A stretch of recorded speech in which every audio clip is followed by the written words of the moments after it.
Greetings everyone, welcome to Just Advanced, and this is the saga we are covering of Candidates 2024, where I'll be showing a lot of games of the candidates and all of Gukesh's games. So this is going to be absolutely spectacular. And here Gukesh in round 4.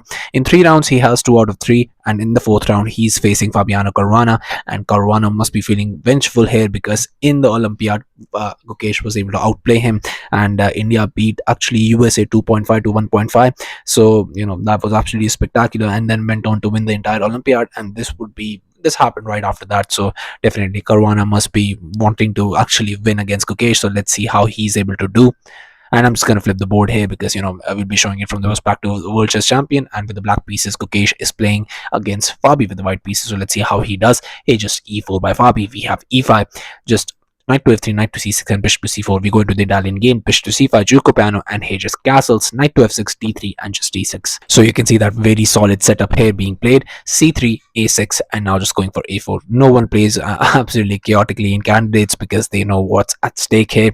Bishop to a7, h3, and castles, and here knight bd2, rook to e8, and just b4 in this position. Definitely a lot of counterplay he'd have against in the queen side.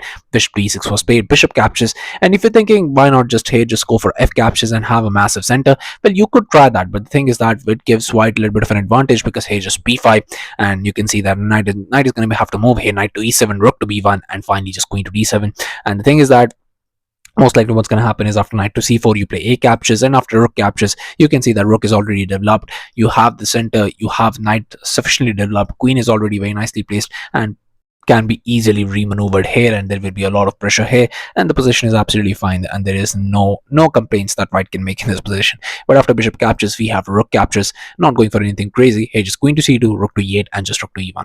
And now just going for h6, not allowing the bishop to jump, knight to f1, and just d5, immediately striking in the center. We have knight to g3, b5 now, and hey, just knight to f5. And you could go for a move like knight to e7 in this position, just saying that, just move the knight out of there, otherwise there will be consequences. But after knight captures, rook captures, you play e captures, and here you have to go for knight captures in this position. And after rook captures, you play this rook captures on e5, knight captures there, and now here after bishop captures, you go for the very nice bishop to d4. And once you move the queen, you're gonna have to go here. You cannot capture that. The thing is, if you capture that, you have 2 pieces for the rook that will be winning in the end game, so you have to capture this, and most likely the game would go on after the white moves the rook, so position would be absolutely fine. But here after knight to f5 we have d captures on e4 by Gukesh, d captures, knight to e7, and knight captures on e5, and here knight captures on f5, e captures, and rook is very nicely defended, but Gukesh's bishop comes alive, and that's going to be absolutely important. You can get the queen into the game as well. The rook can join in, and yeah, the position would be fine here for Gukesh, as it was not going to be a few more moves later. But all of these trades has only helped Gukesh's pieces, so let's see what he's able to conjure in this position. Here just c5 by Gukesh, immediately striking there, and just bishop to f4. We have b captures, knight to c6 first, queen to d7, and just rook captures on e8. Rook captures, here just going for this knight caps on a7, just trading that bishop because that bishop was very strong and you could not counter it well at the moment. And the thing is, you could go for a move like queen captures in this position. That was not played. If you go for queen captures on a4 here, just c captures, queen to d4, and you can see that the bishop is also hit, the rook is also hit, so you're gonna have to defend. Only way you can defend is just go for bishop to b3. I mean, the rook is guarded currently by the queen, but you have to understand your king is a little bit weak. Knight can join into the game, and after queen to e4 you play bishop to c5, knight to d5, king to h2, and here rook to d8. Gukesh's position would be fine with the knight and the king being so close to the king. I mean, somewhere along the line this pawn is, you'll be able to capture this pawn, and that to do it with the tempo, so Gukesh would definitely enjoy that. But here after knight caps on a4 we have c captures by Gukesh, saying that, well, knight cannot exit from any square here, so I can just go for a swish and soak in this position, and here just c captures, and even still not capturing it, he goes for queen to d4, and saying that, what do you have to do against that? Are you going to give me a rook, or are you going to give me a knight? Here just queen to c1, just defending the rook, so queen captures on e4, finally grabbing that, and rook captures on a4, just grabbing the a4 pawn, queen to b7, and now finally going for queen to d2, knight to d5, and here just going for bishop to g3, and here just going for f6, but now just comes bishop to d6, queen to c6, now attacking the bishop, rook to a5, and just queen caps on d6, but rook caps on d5.